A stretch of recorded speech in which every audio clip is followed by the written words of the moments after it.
Class 10 Biology, Chapter 3 How Do Organisms Reproduce? Video number 4. In this video, I am going to tell you about how sexual reproduction occurs in plants. And under this topic, I am going to discuss the structure of a flower, the difference between unisexual and bisexual flower, pollination and types of pollination, germination of pollen grains and fertilization, the post-fertilization changes that occurs in a flower, seed germination and advantages of seed formation. Students, the flowers, as you all know, flowers are the reproductive part of the plant. Flowers, they are the reproductive part of the plants. It's because these flowers contain the reproductive organs, namely the pistil and the stamen. These reproductive organs produce the gametes. As already discussed in my previous video, that sexual reproduction involves formation and fusion of gametes. So the pistil, which is the female reproductive part of the flower, produces the female gamete, whereas the stamen, which is the male reproductive part, it produces pollen grains that contains the male gamete. And since the male and the female gametes are produced by the parts of the flower is the reproductive part of the plant. Now let us discuss about the structure of the flower. Now each flower will have certain parts. The stalk of the flower, with the help of which the flower is attached to the stem of the plant, is called as the pedicel. The anterior part of the pedicel, that is the upper part of the pedicel, is swollen, and this swollen part, which bears all the floral parts, that's called as a receptacle or also called as the thalamus. Over the thalamus, the floral parts are arranged in whorls. Whorl refers to the circular arrangement of the floral parts. So the outermost whorl of the flower is that of calyx, which is a collection of sepals. Sepals, they are green in color, as you can see in this diagram. The sepals, these green color leaf-like structures, are called as the sepals, and these sepals protect the flower in the bud condition. So the function of sepals is to protect the flower in bud condition. That's a function of the sepal. Right. Now, interior to the sepals is the petals. Okay, so in case of insect pollinating flowers, you find that the petals are quite large, they are brightly colored, and they have fragrance. This is to attract insects for pollination, right? So these petals, a function of these petals, in case of insect pollinating flowers, it will be to attract insects for pollination, and other important function is to protect the essential parts of the flower, which includes the stamen and the pistil or the carpel. Right? Now petals and sepals together, like these two, they are called as the non-essential parts of the flower because they are not involved directly in the process of reproduction. Right? So, and the collection of sepal, it is referred to as calyx, and that of petal is referred to as corolla. Now the third whorl of a flower is that is interior to the petals, it is the stamen. So as you can see in this diagram, each stamen, it is having two parts. There is a swollen tip, a bilobed swollen tip, which is called as the anther, and there's a long stalk which is called as the filament. With the help of the filament, the stamen is attached to the thalamus, right? Now the anther, it produces pollen grains. The function of anther is to produce pollen grains. You can see here, so these anthers, they produce pollen grains, and each pollen grain, if you see what is there inside the pollen grain, each pollen grain has got a hard protective covering, and inside the pollen grain there are two male nuclei present. So there are two male nuclei which you at the level of class 10 you can say the male gametes. They are present inside the pollen grains. This is the structure of the pollen grain. So since the male gamete is present inside the pollen grain is it contains the male gametes, and that's why these pollen grains, as they are made by the anthers of the stamen is referred to as the male reproductive part of a flower. Now the female reproductive part, or what is the female organ? It is the pistil. It's a pistil. which is also referred to as carpel. Now the pistil has got three important parts. The sticky tip of the pistil, which receives the pollen grain, is called as a stigma. Then there's a long stalk. You can see in the diagram there's a long stalk of this pistil which provides a passage for the pollen tube. This long stalk is called as the style, that is, it gives the passage for the pollen tube to move into the ovary. And the swollen base of the pistil is called as the ovary. The ovary contains many ovules. So if the diagram here, this is the diagram of the pistil, and inside the inside the ovary, if this is the ovary, this is the style, and here is the stigma. So inside you find there will be ovules present. I am drawing here just one ovule, and in this diagram you find the diagram that is shown over here. There are many ovules attached. So the ovary contains the ovule, and inside the ovule, so if this is the ovary, and inside the ovary you've got the ovule. The ovule has got coverings, one or two coverings, which are called as integuments. They are called as integuments. Okay, and interior there's an embryo sac present. The embryo sac has got some cells. So the terms are not important for class 10, but then there is one cell present in the ovule, which is the egg. An egg is the female gamete. This is the female gamete. So since the ovule contains a female gamete, the ovule, this ovary or the carpel, it is referred to as a female reproductive organ. So these are the different parts of the flower. A flower has a pedicel, with the help of which it is attached to the stem. The thalamus or the receptacle, which bears all the floral parts in a whorl. You've got the sepals or the calyx that protects the flower in the bud condition. The petals, which in insect pollinating flowers, they help in attracting insects for pollination. Then you've got stamen, which is a male reproductive organ, as the stamen has got anther, and the anther produces pollen grains, and these pollen grains have the male gametes, right? And the carpel and pistil, which is the female reproductive part, this carpel has ovary. Ovary bears ovules, and ovules contain the female gamete. So that's the structure of a flower. Now flowers can either be unisexual or bisexual. Let's see what are these. A unisexual flower is a flower which bears either carpel or stamen. So here this is a female flower that is shown over here. If suppose a flower has only stamen, it's not having pistil, it has only stamen, then that will be the male flower. Okay, so a flower which bears either carpel or stamen, that's called as a unisexual flower. Unisexual flowers are said to be as imperfect or incomplete flowers. So there are some plants like papaya, watermelon, cucumber, maize, where you find that the flowers, they are unisexual, right? There are some flowers which are bisexual. That is, a bisexual flower will be the one which has both the male and the female reproductive organ, that is both stamen as well as the carpel or pistil. So if a flower bears both, then it is referred to as a bisexual flower. Hibiscus, mustard, these are examples of bisexual flowers, which are also called as complete flowers. So flowers can either be unisexual or they may be bisexual. Now let us study about pollination.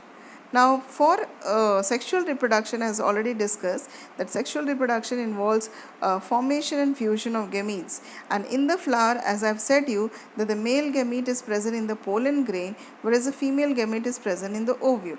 So for this fusion of male gamete that is there in the pollen grain and the female gamete that is present inside the ovule, first the pollen grain has to be transferred from the anther to the stigma. Because if this will not happen, then fertilization will not take place. So first requirement before fertilization is that the pollen grains has to be transferred from the anther to the stigma. Only then the male gamete containing body will be brought closer to the female gamete containing structure, that is the ovule. So that is what is called as pollination.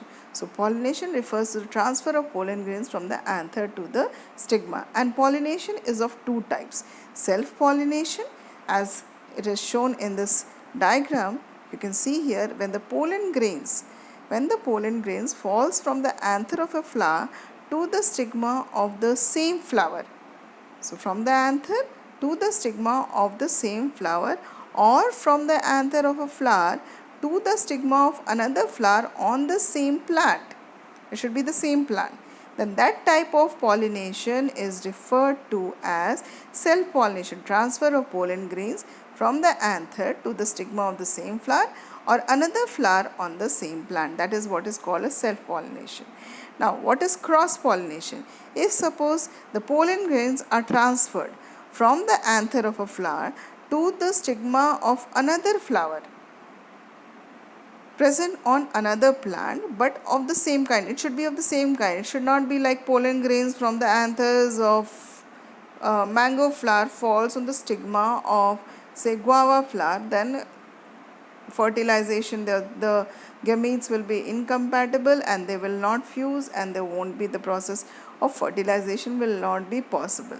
The requirement for this cross pollination is the plants the flower should be on different plants belonging to the same type or same species. So that is what is called as cross pollination, that is transfer of pollen grains from the anther of a flower to the stigma of another flower present on another plant of the same kind. The differences, if we see what else are the differences between the two. For self-pollination, agents of pollination are not required. There is no requirement of agents of pollination like wind, water and all. But agents of pollination are required. Agents of pollinations, which may be either wind, can be water. It all depends upon which kind of plant it is. It can be an insect, okay, or can be other animals like birds. All these are different agents of pollination which are required for cross pollination, right? Other difference that you find is in terms of the number of pollen grains produced. In case of self pollinating flowers, there is generally less number of pollen grains produced, right? But in case of cross pollination, the number of pollen grains that are produced is quite a lot. In terms of variation, when we see self pollination, because it's the same plant, so the amount of variation produced will be quite less. So less variations are produced in case of the plants which undergo self pollination. But because in case of cross pollination, there are two different plants of the same kind, but since the parent plant is different, you find more variation taking place in case of cross pollinating plants or flowers, right? So these are the differences between self pollination and cross pollination. Now let us study about what will happen when the pollen grain falls on the stigma. So here again, the picture that you see, this shows both A and B, the transfer of pollen grain within the flower or from one flower to another flower on the same plant. So this refers to a self-pollination. But then C, what is C? It is a transfer of pollen grain from the anther of a flower to the stigma of another flower present on another plant. So this is what is cross pollination. But then for cross pollination to occur, agents of pollination are definitely required. So now let's see about the differences once again. This is here is the difference, basic difference between cross pollination and self pollination. Then, as I said you, agents of pollination are not required in case of self pollination, more, whereas cross pollination requires the agents. And in case of self pollination, both anther and stigma will mature at the same time. But for cross pollination, the anther and stigma will mature at different times. Then in terms of variation, it does not introduce much variation, okay, but more variations are introduced in case of cross pollinating plants or the flowers, right? So these are the differences between self pollination and cross pollination. Now let us study about once the pollen grain has been transferred to the stigma, then how is fertilization brought about? Remember one thing, that fertilization will occur only after pollination, because on pollination the pollen grains are shed over the stigma, which is a part of the female reproductive organ, and then now the male gamete is quite close to the female gamete which is there in the ovule. So after pollen grains have fallen on the stigma, the pollen grains now will germinate. So as you can see in this diagram, here are the pollen grains which have fallen on the stigma.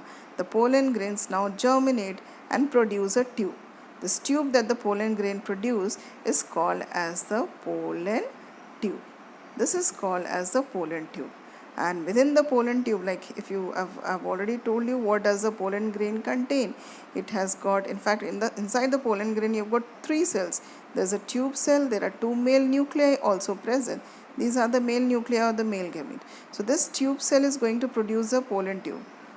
Here you've got the pollen grain, okay, with the outer covering. Here are the 2 male gametes, and then there is a third cell which is a tube cell. So when the pollen grain falls on the stigma, the outer covering of the pollen grain breaks, and then the tube cell which is there, it forms a tube. This tube is called as the pollen tube. This is called as the pollen tube. And the 2 male nuclei, which for now you can take it as a male gamete, they move into the pollen tube. Now this pollen tube, which is just one cell, it starts elongating. Okay, this pollen tube, there are some plant hormone. There's a plant hormone called as auxin, which will help in elongation of the cell. So here the pollen tube, it starts elongating. It will become longer. It will just go on moving, and it will move towards the ovary. So the pollen tube, it elongates. It passes through the style. It moves into the ovary as shown in this picture. Okay, and then finally it enters the ovule. And on entering the ovule, the place where this pollen tube, it will enter into it will break through the ovule, and then it will, there inside it releases both its male nuclei.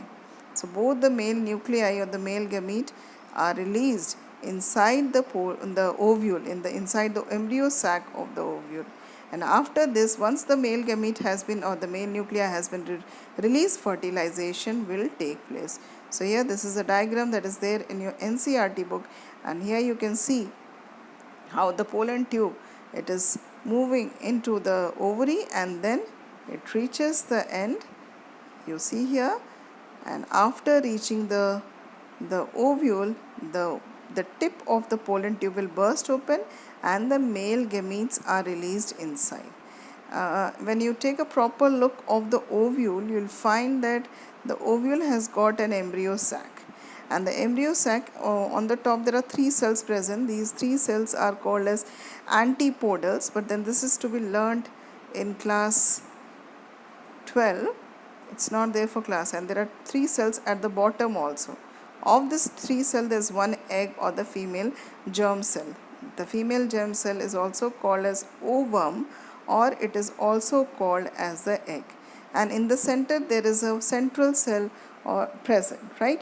So once the pollen tube has entered, the ovule, once it has entered the ovule, after entering the ovule, this releases the male gametes, the male nuclei, and one of the male gamete will now fuse with the female germ cell. Okay, what happens to the second one? That is to be learned in class 12, so I am not going to discuss over here. One of the male gamete fuses with the female germ cell. So the male gamete fuses with the female germ cell, and after fusing, a zygote is formed. So with the formation of zygote, fertilization is over. Okay, so here you can see the pollen tube, and this pollen tube elongates and finally delivers the male gamete into the ovule, where fertilization occurs. So once the male and the female gamete fuses, a single cell called as a zygote is formed. So here you can see the egg, and the egg then fusing with the male gamete, and then once it fuses, a single cell called as zygote is formed. With the zygote formation, fertilization is over, and now some post-fertilization changes takes place in the flower. So now let us see what are the post-fertilization changes. The zygote that is formed will transform into embryo, whereas the ovule, I said you there are ovules which contain where the entire process is taking place, the fertilization. So ovule turns into the seed, and the covering of the ovule will form the seed coat. This is the change that you find that takes place. Apart from this, now those parts, floral parts which were required for pollination and for attracting insects and all, they are no more required. So the petals, the sepals in certain cases, the anther and the that is a stamen, stigma, pistil, these things dry up and they are shed. And what will be left will be only the ovary. So ovary will be left with the ovules which are now fertilized. Okay, so ovary now transforms after fertilization. Ovary wall will ripen and the ovary transforms into fruit. The ovule which is present will turn into seed. The zygote turns into embryo. So these are the post fertilization changes. The list of all the changes that happens is seen in this slide. You can see sepals, petals, stamen, style, stigma usually wither and fall off. The ovary transforms into fruit, ovule into seed, egg will now after fusing with the male gamete forms a zygote.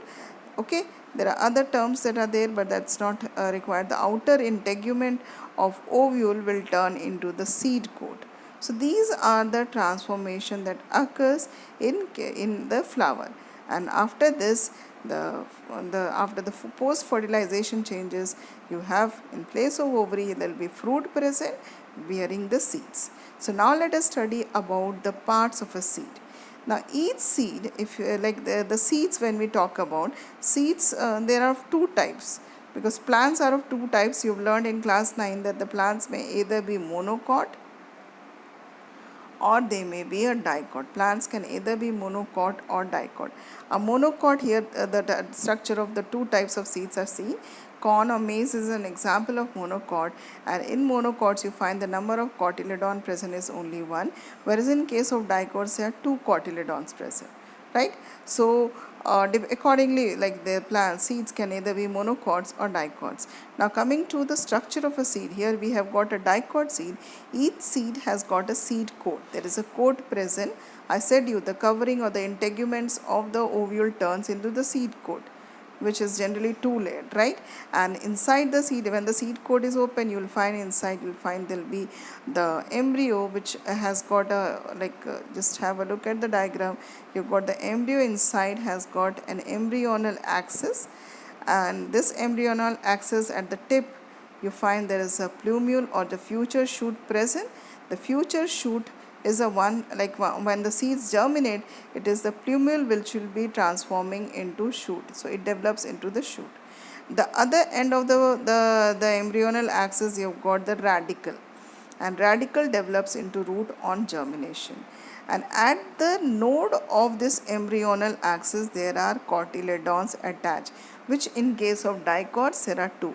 Cotyledons, they are also called as seed leaves. The cotyledons are also called as seed leaves. Why they are called so? You learned in class 9 that in certain cases these cotyledons emerge out of the soil when the seeds are sown and they turn green in color.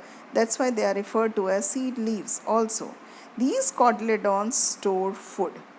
And that is in the initial stages of the development, the embryo is going to use this food that is stored in the cotyledons for its development, that is development of plumule into the shoot and of the radicle into the root, right? But then for seed germination, favorable conditions are required. Till the conditions are favorable, the seeds will not germinate, because each seed has got a tough seed coat. There is a tough seed coat present, and this seed coat which is present, this will prevent the seeds from germinating, right? It's a favorable condition, that is enough of water, then ambient temperature, all those are required for the seeds to germinate. right? So that is required. And now coming to the advantages of seeds formation. Why is seed formation important for plants? The seeds, as I said you, the seeds contain the future plant or the embryo which develops into the seedling when conditions are favorable. The seeds are generally very small in size, so they get easily dispersed by wind, animals. As you've learned in your lower classes also how seeds get dispersed either by wind, water, animals or so. Okay, so this dispersal of seeds to new areas will allow the species to colonize in new areas, and also will help in spread of the species, and also prevent the extinction of the species, right? Protects the species from extinction. Then other advantage of the seed formation is that seeds are well protected by the seed coat. The tough seed coat will prevent will protect the dormant embryo inside from all kinds of unfavorable condition. This is the reason why edible seeds can be kept for a longer period of time. So these are the advantages of seed formation. Now, based upon the video or the presentation that I have given, here are some questions that you can write in your biology copy. The first question is, differentiate between unisexual and bisexual flower, self-pollination and cross-pollination, pollination and fertilization, stamen and pistil. The second question is, what are the events that takes place in a flower from pollination to seed formation? So all the events are to be mentioned. And then the third is, a list down the post fertilization changes that occur in the flower. And fourth is, what are the advantages of seed formation?